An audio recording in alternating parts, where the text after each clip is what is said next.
Hello travel ফ্রিক্স, আমার previous ব্লগে থিম্পুর একটা লাইভ মিউজিয়াম সিম্পলি ভুটানের সমস্ত ডিটেলস শেয়ার করেছিলাম। আর আজকের ব্লগে রইল থিম্পুর বাকি সাইট সিইংগুলোর ডিটেলস। সিম্পলি ভুটান থেকে আমাদের পরবর্তী গন্তব্য ছিল বুদ্ধা দর্দেনমা।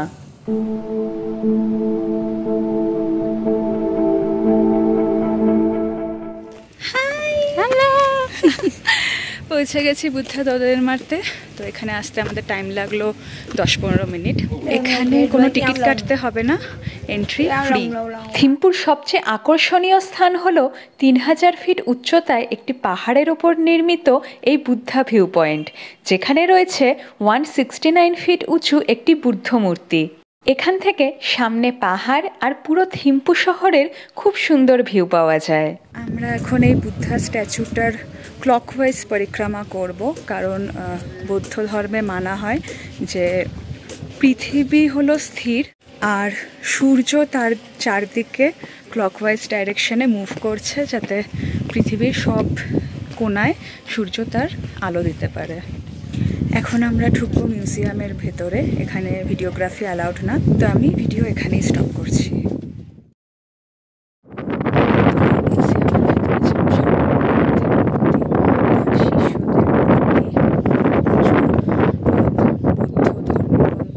এছাড়াও ছিল রাজা রানীদের কিছু ফটোস, আর যিনি ভুটানের ফাউন্ডার তার মূর্তি।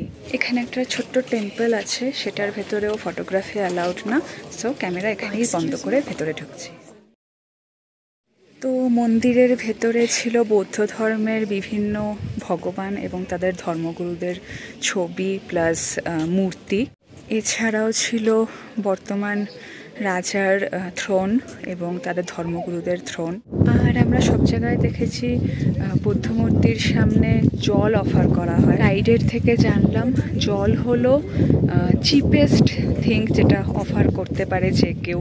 এখানে সেরকম খরচের কোনো ব্যাপার নেই, সেজন্য এখানে বুদ্ধকে জল অফার করা হয়।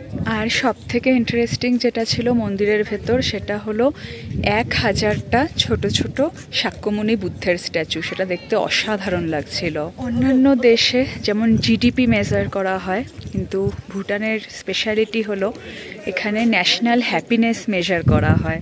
তো এখন বাজে সকাল 11:50 ভুটানের লোকাল টাইম। এখন আমরা যাব টাকিন প্রিজার্ভ সেন্টার।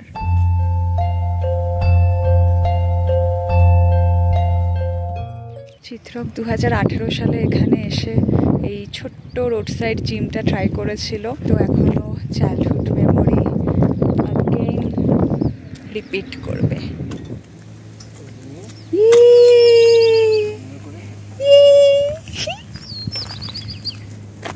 এখানে আমরা রাস্তায় যে পাইন গাছগুলো দেখতে পাচ্ছি, সেগুলো হলো ব্লু পাইন। আর পুনাখাতেও পাইন গাছ রয়েছে, সেটা হলো চির পাইন। আরেকটা খুব সুন্দর ব্যাপার হলো এখানে এনারা সহজে হর্ন বাজান না।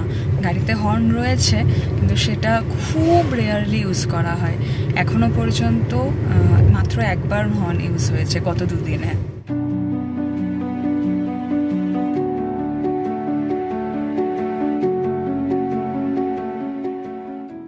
পৌঁছে গেছি টাকিন রিজার্ভ সেন্টারে, টাকিন প্রিজার্ভ সেন্টার। এখানে টিকিট প্রাইস হলো 300 টাকা per head. Here is the ticket.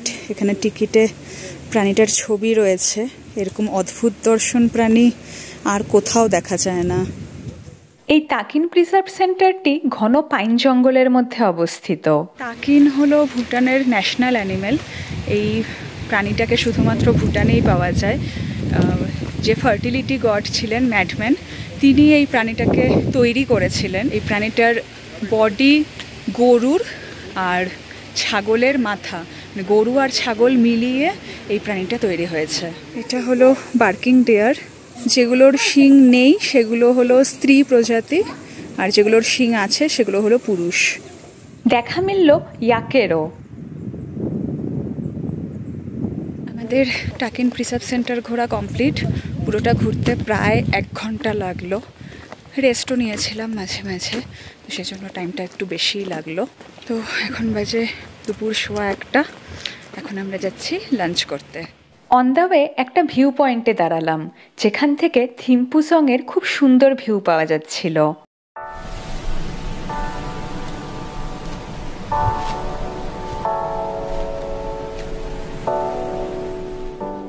আমরা ঢুকলাম হোটেল সাম্ভালাতে, যেটা হলো থিম্পু ক্লক টাওয়ারের একদম পাশে। এখানকার উইন্ডো থেকে ক্লক টাওয়ারটা দেখা যাচ্ছে। আমরা অর্ডার করেছি সাম্বালা চিকেন সাটায়, একটা শিকাম্পা যেটা হলো dried pork with chilli and spinach, আর রেড রাইস অর্ডার দেওয়ার ইচ্ছা ছিল কিন্তু ওটা টাইম লাগবে আসতে, সেজন্য আমরা ভেজিটেবল ফ্রাইড রাইস অর্ডার করেছি।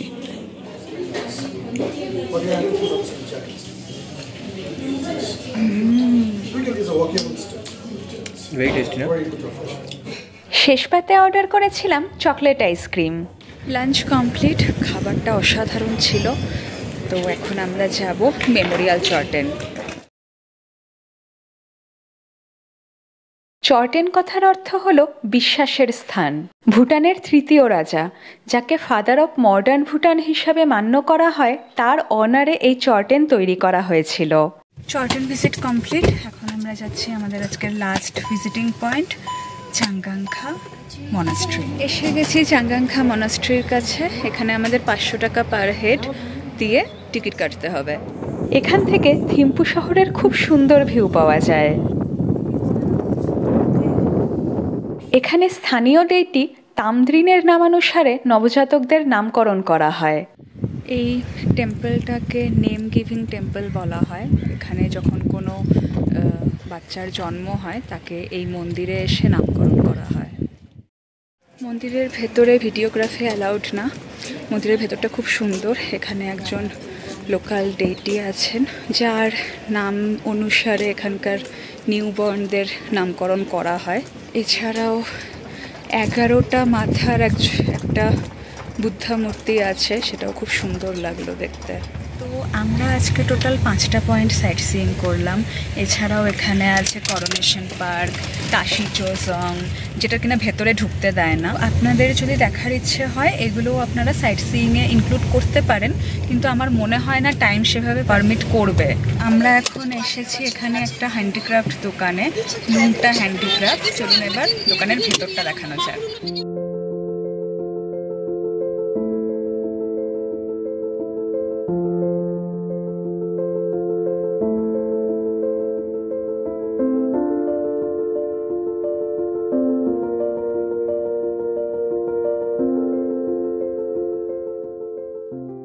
তো আমি এখান থেকে কিনলাম এই পোস্টকার্ড পুনাখা জংয়ের,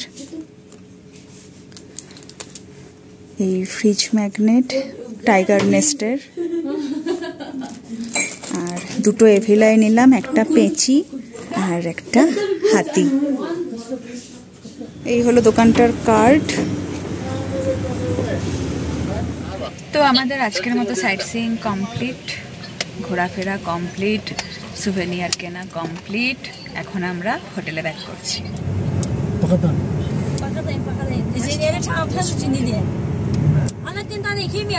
4:30 বাজে, আমরা জাস্ট হোটেলে ঢুকলাম।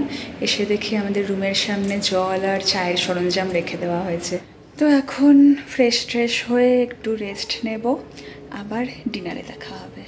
রাত 8টা বাজে, আমরা ডিনার করতে চলে এসেছি। তো আমি প্লেটেই সব আইটেমগুলো নিয়েছি। ওখানে বুফে সিস্টেম ছিল, তো আমি আমার প্লেটটাই শো করে দিচ্ছি। রুটি বাদে মোটামুটি সব আইটেমই আমার নেওয়া হয়ে গেছে। তো আমাদের দেওয়া হয়েছে tomato soup with biscuit, plain rice, ডাল ফ্রাই, মটর পনির, ক্যাবেজ ফ্রাই, ফিশ কারি। এগুলো ছাড়াও কালকের মতো সিমাই আছে, কিন্তু সেটা আমি আজকে আর খাবো না। আজকের প্রত্যেকটা আইটেমের টেস্ট অসাধারণ। ইভেন আমি কালকের ডিনারের থেকে আজকের ডিনারটা বেশি এনজয় করছি। ডিনার সেরে আবার রুমে ব্যাক করলাম। আজকে থিম্পুতে আমাদের লাস্ট ডে ছিল। কালকে আমরা এখান থেকে চেক আউট করে পুনাখা রওনা দেব। কালকে আমরা পুনাখাতেই স্টে করব। আর এই হোটেলটার ব্যাপারে বলতে গেলে এক কথায় অসাধারণ ছিল। এটা 3 star property. Room service, room quality, খাবার সব কিছুই খুব ভালো ছিল। তো আপনারা যদি থিম্পু ঘুরতে আসেন অবশ্যই আমি এই হোটেলটা সাজেস্ট করব। তো আজকের মতো ভিডিও এখানেই শেষ করছি, আবার দেখা হবে কালকে।